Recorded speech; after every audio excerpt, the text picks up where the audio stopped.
Hello guys, എല്ലാവർക്കും real one പ്രോപ്പർട്ടീസിൻ്റെ പുതിയൊരു വീഡിയോയിലേക്ക് ഹാർദമായ സ്വാഗതം. കൊച്ചിൻ ഇൻ്റർനാഷണൽ എയർപോർട്ടിനടുത്തായി കാഞ്ഞൂരിൽ 15 സെൻറ്റ് ഒറിജിനൽ ലാൻഡിൽ 2000 square feet 3 bedroom bath attached വീട് വിൽപ്പനയ്ക്ക്. ബസ് സ്റ്റോപ്പിൽ നിന്ന് വെറും 500 മീറ്റർ മാത്രമാണ് ഈ വീടിൻ്റെ ദൂരം വരുന്നത്. ഈ വീടിൻ്റെ ഫ്രണ്ട് വശം തന്നെ വിശാലമായ വാഹനങ്ങൾ പാർക്ക് ചെയ്യാനുള്ള സൗകര്യം ലഭ്യമാണ്.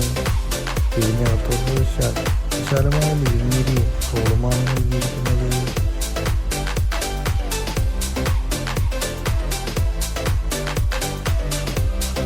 എല്ലാ റൂമുകളും കബോർഡ് വർക്ക് കാര്യങ്ങൾ ചെയ്തിട്ടുണ്ട്.